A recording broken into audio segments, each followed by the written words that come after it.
ngayong month po, no, yung team po natin is discipleship. And pag naririnig po natin yung salitang discipleship, no, unang papasok agad sa isip natin is pagpapasakop. No?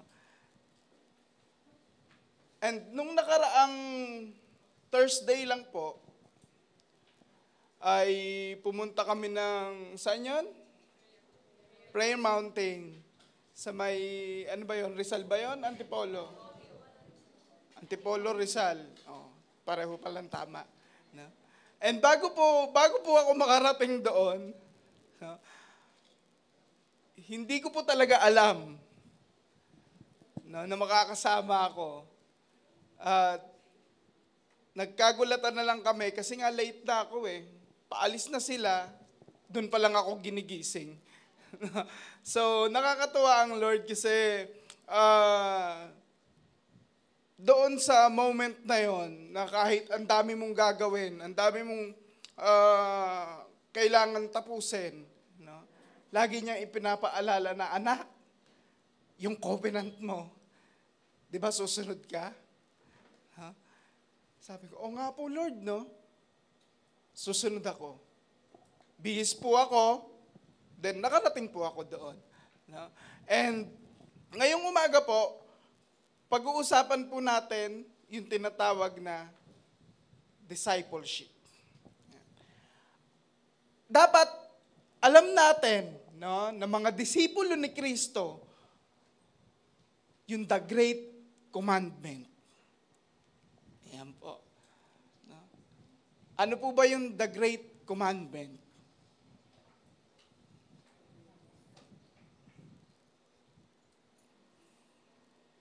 Parang walang disipulo ni Kristo rito Yan.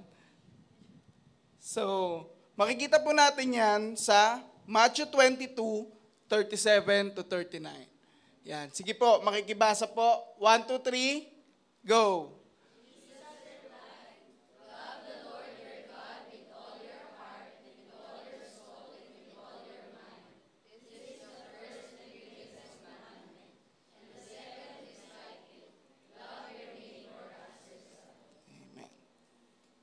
Love the Lord your God with all your heart. No? Bilang disipulo ni Kristo, dapat ito po yung isinasa pamuhay natin. No? Ito pong utos na to, yung nakikita dapat lagi sa atin, no? Na mga tagasunod. And ang sabi, kailangan alam din po natin yung the Great Commission. Ayan. Ano po yung the Great Commission?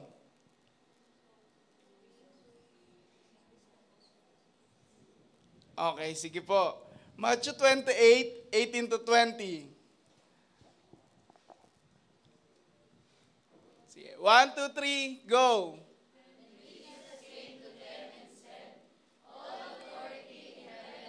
Earth has been given to me.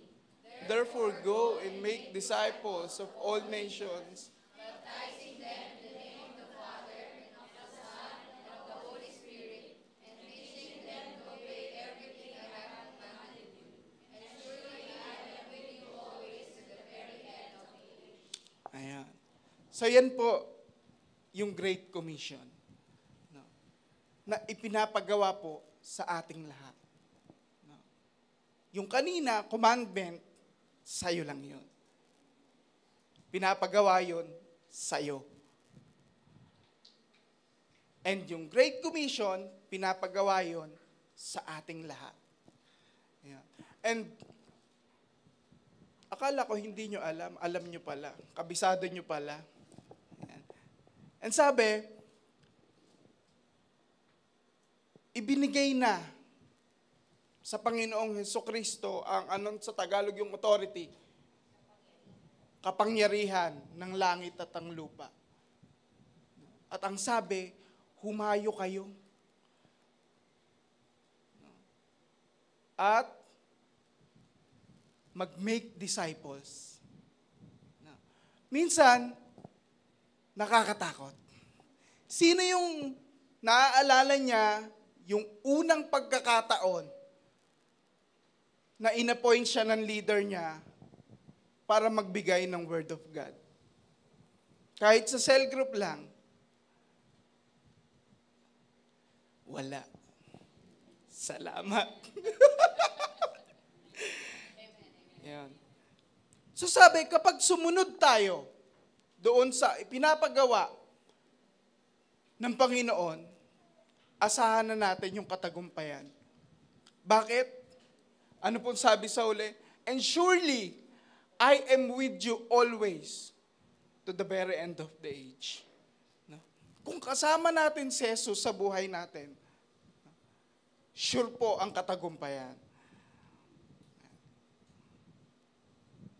At punta na po tayo sa ating topic. Yan. Intro lang po yun. Ang pagiging disipulo ay ang proseso ng pagtulong na palaguin ang iba sa kanilang relasyon kay Hesukristo. No? Kaya pala may pastors tayo na nangangalaga.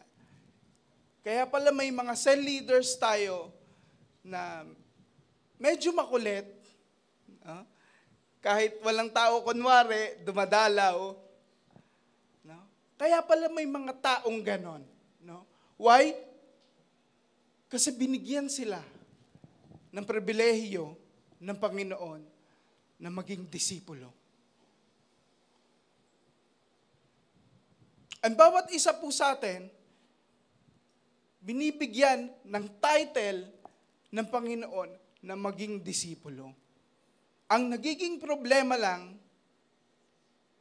hindi tayo marunong tumugon. Sabihin niyo nga po, tugon.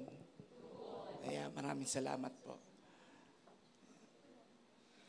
At ang tunay na disipulo ni Kristo ay merong tanda. Ibig sabihin may makikita sa Kanya. No? Tanda ng tunay na alagad ni Kristo. Unang-una po is nananatili sa salita ni Jesus. Ang dali intindihin, pero mahirap ang salitang pananatili. Dahil yung nangyari kahapon, hindi naman mangyayari ngayon. Tama po ba?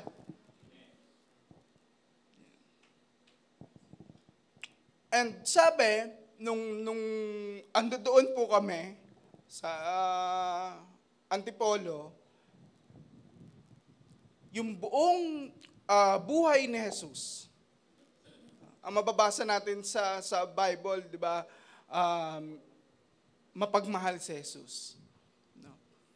Pero ang buong pinakita po niya, is unang-una po, patience. Mapagpasensya siya. To the point na yung mga napili niya, hindi naman mga superhuman eh. Di ba? So, iba't ibang ugali. Minsan may nag-aaway-away pa. Tas merong kalong ng kalong sa kanya. No? So, doon po, pinadama niya, no, yung pag-ibig sa pamamagitan ng pagpapasensya. Pangalawa po is humility. Kababaang loob. At ang sabi po, habang tayong mga alagad ni Kristo ay nagpapalalim sa presensya ng Panginoon, nagpapatibay ng pananampalataya, dapat mas lalo tayong nagiging humble. Hindi porket dumadami o lumalawak yung kaalaman mo, makikipagdebate ka na. Wala po ang espiritu ng Panginoon sa taong mapagmataas. sa taong mayabang. And yung pangatlo po is durability. Sa Tagalog, tibay. Sabi nyo nga, tibay. Ang rupok naman ng tibay nyo. Ulit, tibay. Ayan. So, kailangan daw po, meron tayong tibay. Why? Hindi tayo, anong tawag doon? Exempted sa mga challenges in life. And minsan, yung challenges na yan, kinatitisuran pa ng iba.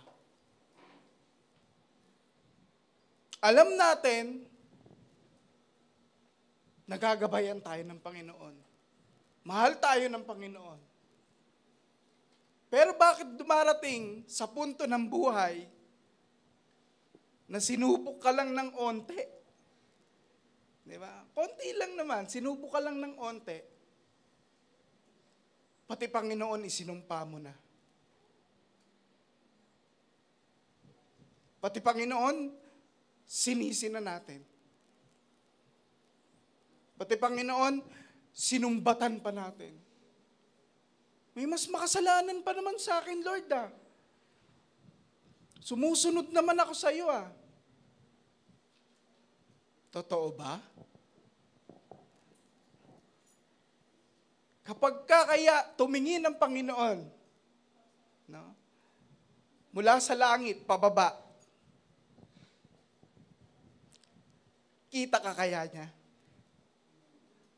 At ang sabi po, ang Panginoon tumitingin sa puso ng bawat isa sa atin.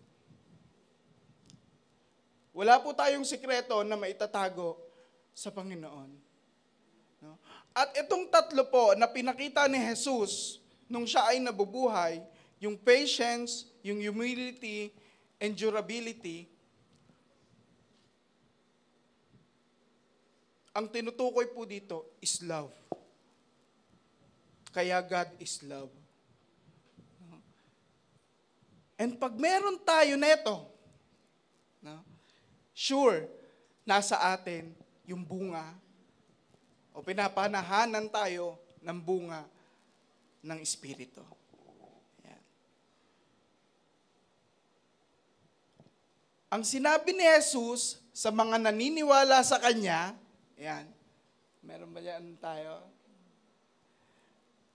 Sa John 8:31. Yan. Sinabi naman ni Jesus sa mga Hudyong naniniwala sa Kanya, kung patuloy kayong susunod sa aking turo, kayo nga'y tunay na mga alagad ko. No? Mahirap yung salitang pananatili. Pero mas mahirap ang salitang pagsunod. Pwedeng susunod ka, pero nagkakasala ka pala. Abot mo nga yung remote. O, eto na, tamad-tamad mo naman. Ginawa mo na rin naman no? Bakit mo pa hinayaan na magkasala ka? No? So, isang simpleng example lang po, no? Na pwedeng sa pagsunod, doon ka pa magkasala. No? At ang pagsunod po ng buong puso ay pagpapakita ng matinding respeto. No? Matinding respeto sa Panginoon. Ito rin ay nangangailangan ng pagtupad sa salita ng Diyos. Ayan. Hindi lang basta puro pakinig. Pagpapalawak ng kaalaman. Dapat isinasabuhay po natin kung ano yung nalalaman natin na sinabi ng Panginoon. And habang nag-aaral po ako kagabi, napunta po ako sa sulat ng isang pastor, si Pastor Merritt.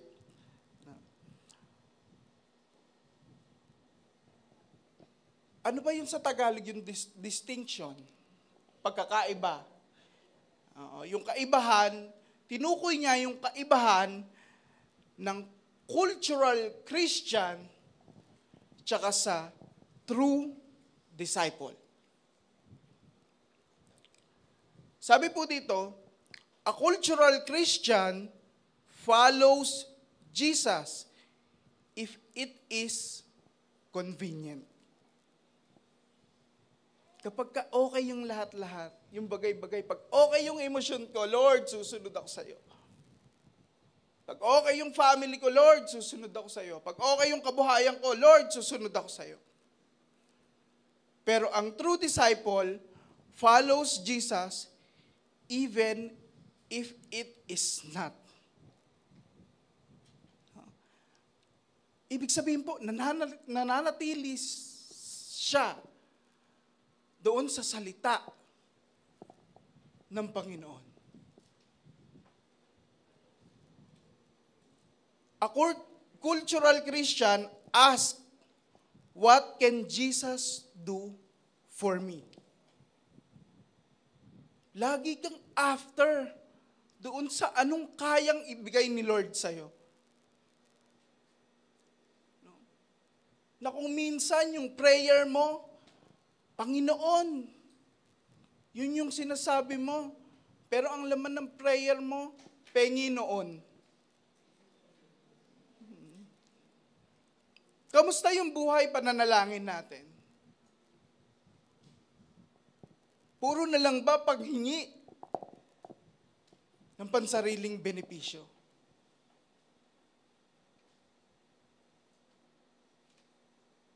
Kailan ka huling naglambing sa Panginoon? Kailan mo huling nasabi, Lord, mahal kita? Okay lang po yung kasi po pag Sunday worship naman po na nababanggit po doon sa kanta eh. I love you, Lord.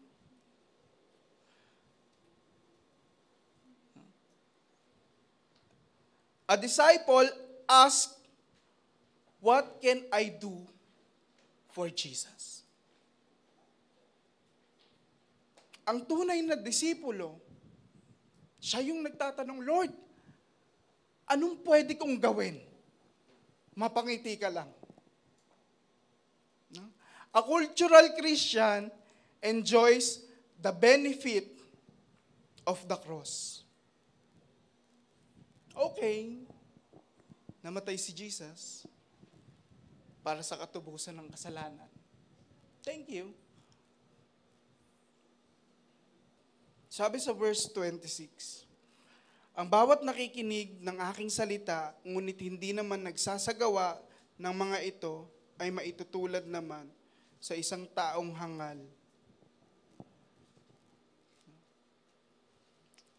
Ang sakit.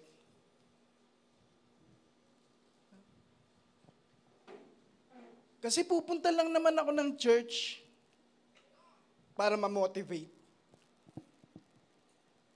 Kasi grabe na yung pagsubok this past few weeks eh. Kailangan ko makarinig ng magandang balita. Kailangan ko ma-motivate. Pero kung ang salita ng Panginoon na tumatak sa puso natin at hindi natin isinapamuhay, anong sabi doon? Maihahalin tulad ka sa isang taong hangal. Dalawa lang yan. Yung una, matalino. Siya yung nagsasagawa ng kung ano yung narinig niya galing sa Panginoon. Ang pangalawa po, nagmamahal sa mga kapatid o kapanalig. Isaalang-alang ang sinabi ni Jesus sa kanyang mga tagasunod. John 13, verse 34 to 35. Isang bagong utos ang ang ibinibigay ko sa inyo ngayon. Magmahalan kayo. Kung paano ko kayo minahal, gayon din naman magmahalan kayo. Kung kayo'y may pagmamahal sa isa't isa, makikilala ng lahat na kayo'y mga alagad ko. And maraming salamat po na dito ako napunta sa simbahang ito. Kasi dito walang nagsisiraan. Walang nag-aaway-away. Walang nagtatalo-talo. Amen po? Amen. Lagi nating pinagpipray yung bawat isa. At sabi, na may pag-ibig na katulad ng ipinakita ni Jesus. Sabi niya, doon sa verse na binasa natin, kung paano ko kayo minahal. And lagi natin tandaan na minahal tayo ng Panginoon kahit na hindi tayo karapat-dapat.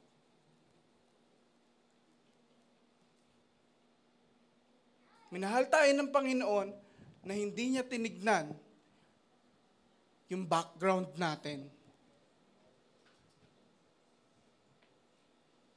Basta't mahal ka ng Panginoon.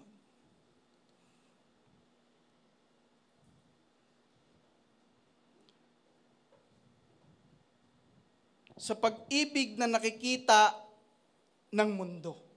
So, ibig sabihin po, yung pag-ibig natin sa bawat isa, yung pagmamahal natin sa bawat isa, dapat nakikita. No? Sa pamamagitan nito, malalaman ng lahat. Ang sarap mag-imbita ng mga kaibigan pag ang alam mo na doon sa pupuntahan mo, nag-uumapaw ang pag-ibig sa isa't isa.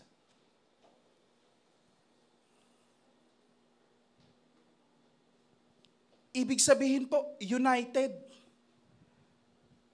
Tayong mga taga-sunod ni Kristo. No? Hindi nagtatalo-talo. Hindi nagbubuklod-buklod. Dahil kapag nagbuklod-buklod, no, tayo dito, wala ang Espiritu ng Panginoon sa simbahang ito.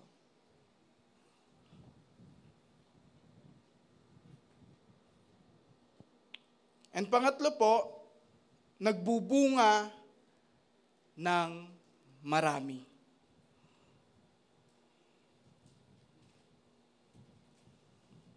Sabi sa John 15:8, napaparangalan ng aking Ama kung kayo'y masaganang nagbubunga at sa gayon kayo'y magiging alagad ko, magiging mga alagad ko. And pag-usapan po natin to, no? Yung salitang nagbubunga ng marami. Mostly yung mga matatagal na sa church, no? Ay, ayan na naman, mag-i-invite na naman, no? Magdadala na naman ng maraming tao, kailangan na naman ng maraming tao sa cell group. Ay, hindi lang po yun yung bunga na tinutukoy dito. Sino ba yung dating ikaw? Natalikuran mo na ba yun nung tinanggap mo si Jesus? Si Jesus ay hindi nagsasalita tungkol sa isang paminsan-minsang mabuting gawa.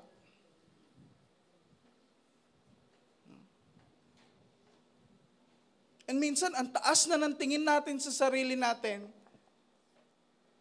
pag may nagawa tayong mabuti. Minsan nga, ninonote mo pa sa Messenger, sa Instagram. Naghugas ako ng plato. 3 beses ko sinabon.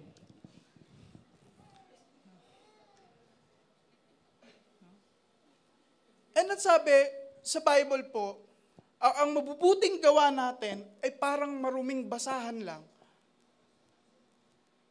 sa paningin ng Diyos. Why? Kung wala po yung tunay na pagbabago sa buhay natin, marumi pa rin ang nakikita ng Panginoon sa puso natin. Madali lang naman gumawa ng mabuti. Pero yung pangatawanan to, yung maging natural sa'yo na maging mabuti, ayun po ang mahirap, no?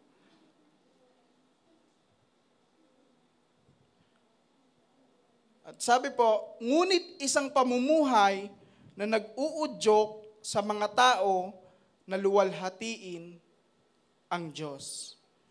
Sabi sa Matthew 5:16, gayon din naman, dapat ninyong paliwanagin ang inyong ilaw sa harap ng mga tao upang makita nila ang inyong mabubuting gawa at papurihan ang inyong Ama na nasa langit. Ibig sabihin, pag disipulo ka ni Kristo, hindi mo inaasam-asam na ikaw yung makita. Hindi mo inaasam-asam na mapansin ka.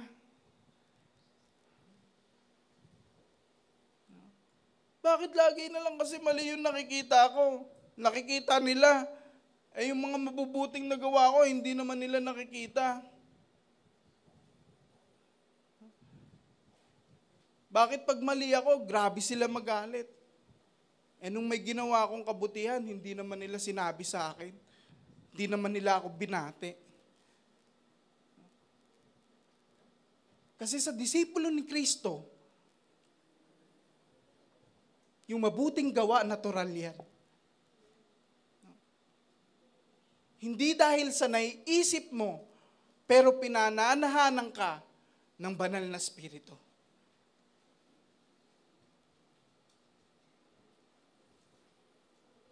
At sa mabubuting gawa po natin, no, na nakikita, dapat po ito yung nagiging way, no, na merong sumama sa atin.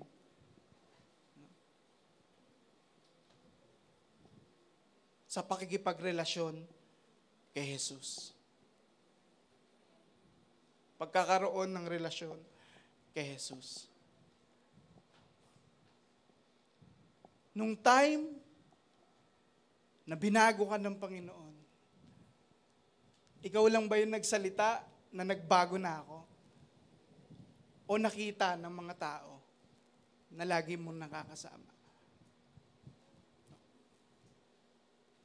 Yung testimony po natin, yung patotoo, kung paano ka binago ni Jesus. Yun po ay isang bunga nung nagdesisyon ka na tanggapin si Jesus sa buhay mo.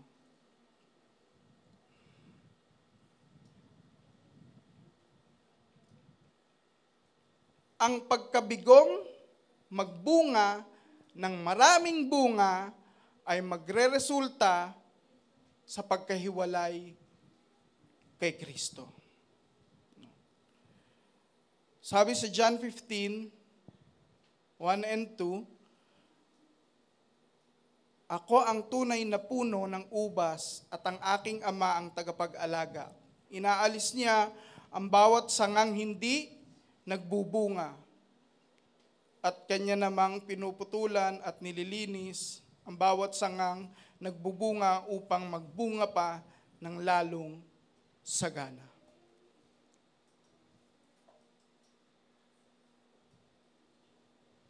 So dalawa lang po, no, yung kahahantungan natin. It's either cursed or blessed.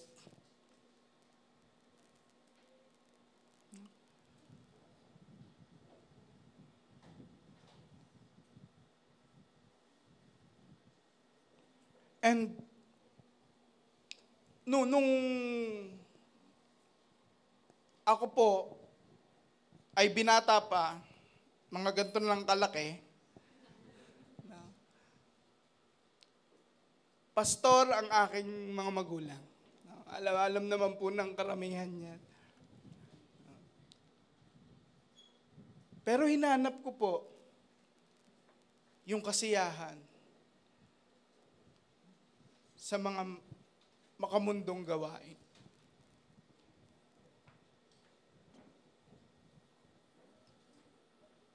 Napariwara yung buhay. Tawag nga sa akin sa bahay is black sheep daw. Mas maputi pa ako kay Papa eh. So, and sabi po nung aking nanay, no, nung nanghihingi ako ng pera, araw-araw kasi ganun yung setup eh. Napahinging pera, aalis ako. Lagi ka na lang si Alice, kailan ka ba hindi umalis? Nanghihingi ako ng pera. Sabi sa akin ng magulang ko, sabi sa akin ni Mama, tanda ko yun. Ayusin mo yung buhay mo. Dahil yung pagpapala na nararapat sa pamilya natin, hindi binubuhos ng Panginoon dahil sa'yo.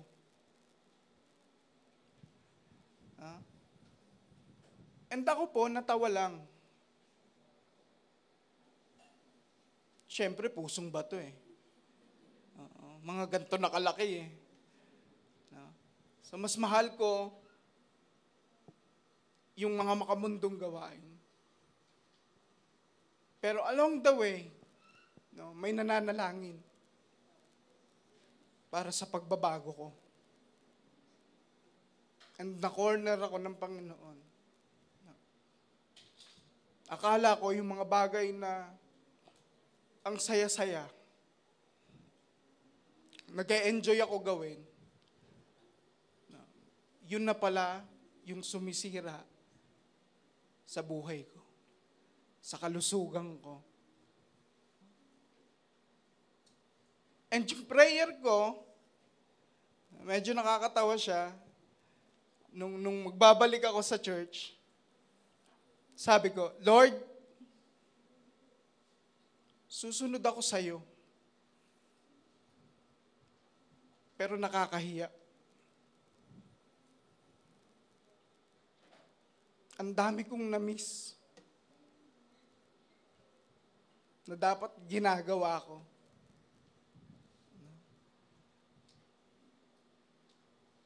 And nag-undergo po ako ng tinatawag na proseso. Anong tawag pa nun? Destiny training. Yan. Doon yata ako yun yata ang destiny ko ng mga panahon na yun. At ang teacher ko, si Leslie at saka si Jen.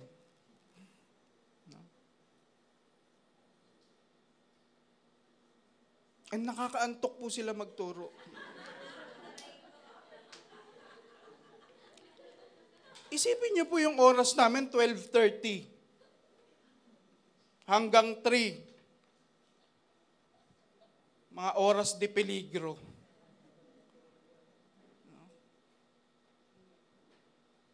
Pero pinangatawanan ko po yung sinabi ko sa Panginoon, Lord,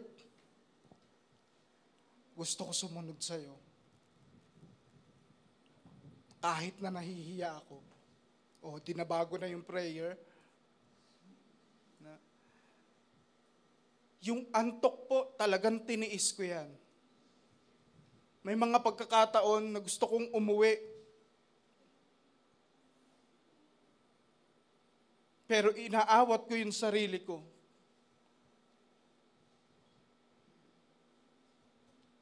And nung time po na yon, sobrang bilis ng mga, ano bang tawag dito, ipinagkatiwala ng Panginoon sa buhay ko. Hindi po ako nagreklamo, pero umiyak ako.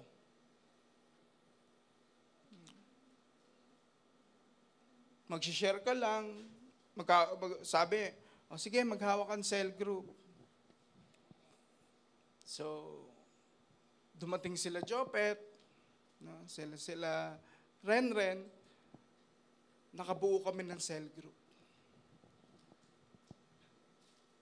Wala pang 2 buwan,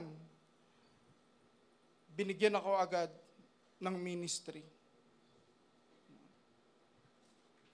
And ang alam ko lang po, magpupukpok ng drums. Pero yung binigay po sa aking ministry, maging head ng production team. Wala po akong idea doon. Hanggang ngayon nga po, hindi ko naintindihan, ba't doon ako nalagay eh. Pero isa lang po yung tinuro ng Panginoon sa akin. Ngumiti at bumati sa tao. Dahil ang salita po na disipulo ng Panginoon, ang kahulugan po nito ay pagmamahal sa Diyos at paglilingkod sa tao. And tapos na po tayo, conclusion na. Yan.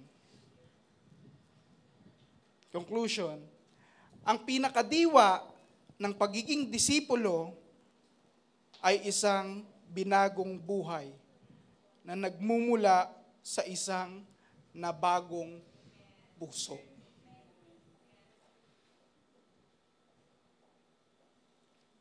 Hindi natin kaya baguhin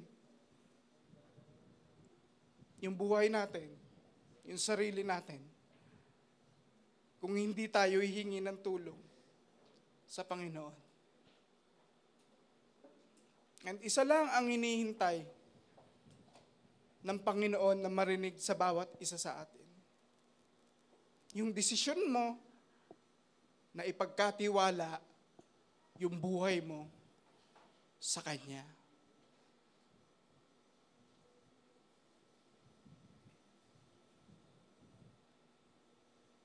Ma, may sasabihin ka?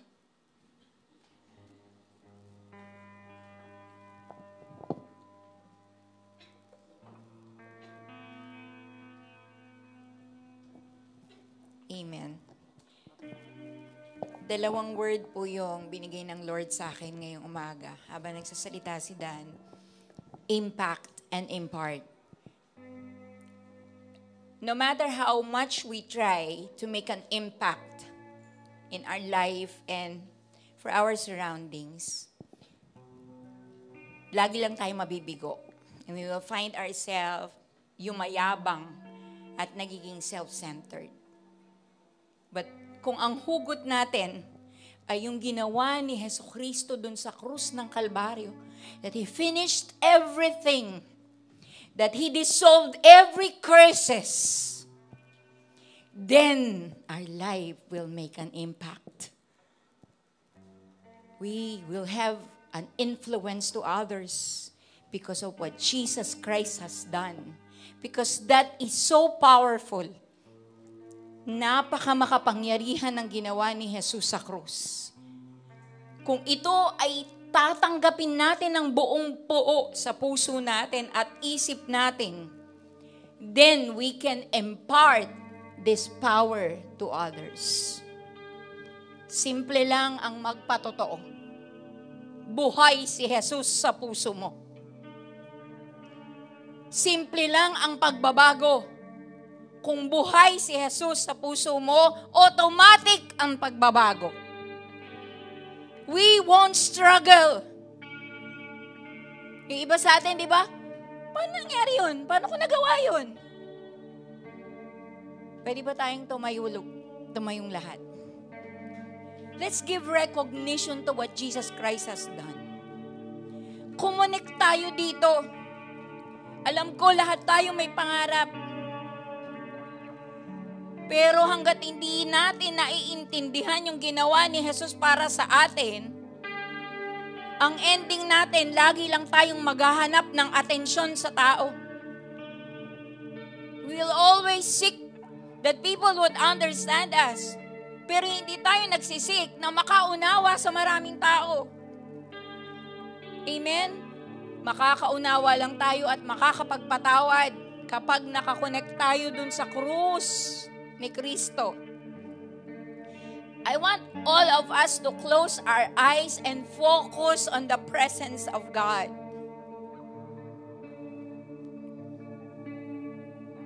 I want all of us to focus on the Lord right now. Bilang ina, muntik-muntik na rin akong sumuko sa aking anak.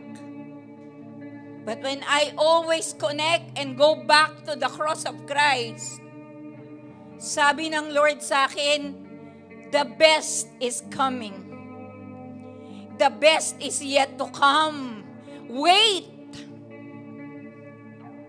Be patient.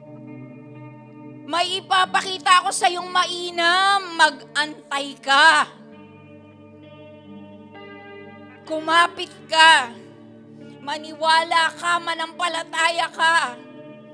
Maybe now we are struggling kasi ang tagal, yung inaasahan natin, hindi pa nangyayari, hindi pa natin nakikita. But the Lord is telling us this morning, stay connected to Christ. The best is coming. The best is yet to come. Mahal ka ng Lord. Ayaw niya na nananatili ka na malungkot, pagod, at lito. Nais niya ay masaganang buhay, matinong pag-iisip para sa iyo, at payapang puso. Kaya sa umagang ito, lumapit tayo sa Panginoon. Lumapit ka sa harapan. Kung tingin mo para sa iyo ang mga nasasabi na to,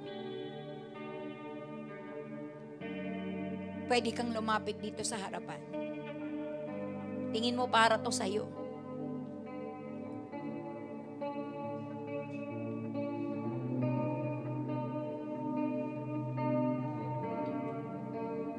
It's not about our leaders, not about our pastor. It's not about this church that we belong to. It's about us believing the Lord Jesus Christ. No matter what happens, anumang mangyari. Yes, Lord. I just want you to raise your hand. Yung mga nandito sa harap, just raise your hand to Jesus. Muli po ako magtatawag. Don't miss this chance na makahinga. Pwede pa pang humabol yung iba. Nais nyo pumunta dito sa harap. This is our gesture of our surrender and humility before the Lord sa oras na ito.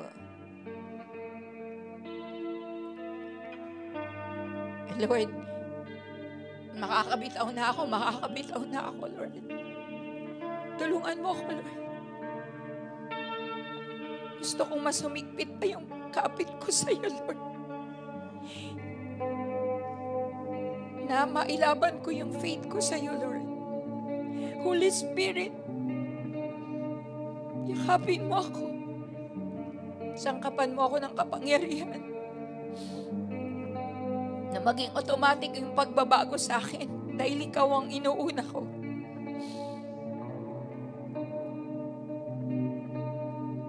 Hindi ko kailangan ng anumang motivation mula sa tao o sa mga gamit na gusto ko.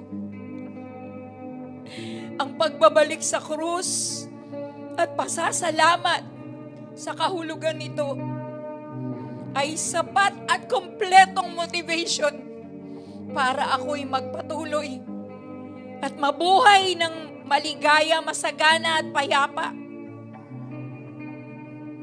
This is the impact I need. And I can impart your love, Lord, because of this impact in my life. Father, we pray right now, buksan mo yung spiritual naming pangunawa. Basagin mo yung nagmamatigas naming pangangatwiran at damdamin na hindi ka namin marinig. Kaya nagpapatuloy kami sa takbo ng sanlibutan. Basagin mo, Panginoon. Break it, Lord. Upang makita namin kung paano ka kumilos sa buhay namin, Panginoon. Na mas okay yun. Mas kailangan namin yung piliin. Lord, may tawag ka sa akin, Lord. Matagal na akong umiiwas. Matagal ko nang dinidinay. Matagal kong binabaling ang aking atensyon sa ibang bagay. Lord, tulungan mo ko kasi pakiramdam ko hindi ako karapat-dapat. Pakiramdam ko hindi ko kaya. Tulungan mo ko, Lord, na ang pananampalataya ay tanging sa iyo ko lamang maibigay. Ang paniniwala ay buong-buo kong maibigay sa iyo, Panginoon. Tulungan mo ako, Lord. At kung ikaw man, hindi ka sigurado sa iyong relasyon sa Panginoon, hindi ka siguradong langit ang tungo mo kapag ikaw ay nakuha na. Mula dito sa mundong ito, wala kang assurance, may confusions ka, marami kang discontentment sa buhay. I just want you to raise your hand and repeat this prayer after me. Kahit saan ka man naroroon na posisyon, sa oras na ito, I just want you to raise your hand and repeat this prayer after me. Lord, patawarin mo ako. Hindi ko kayang pamahalaan ng buhay kong mag-isa. Kailangan kita. Patawarin mo ako sa lahat ng kalat na nangyari sa buhay ko. Linisin mo ako. Sinadya man o hindi, alam ko man o hindi, nakasalanan niyo. Lord, patawarin mo ako, linisin mo ako.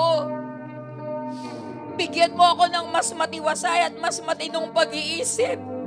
Mula dun sa krus ng Kalbaryo, idaloy mo sa aking puso, sa aking isip, sa aking buong pagkatao, upang ako'y magtagumpay sa mundong ito.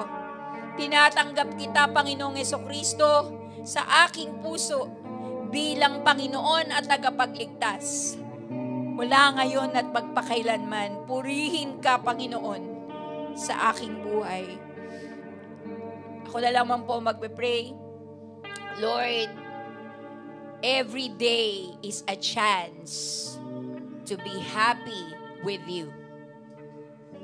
Every day is a chance to make an impact and impart your goodness because of what Jesus Christ has done on the cross.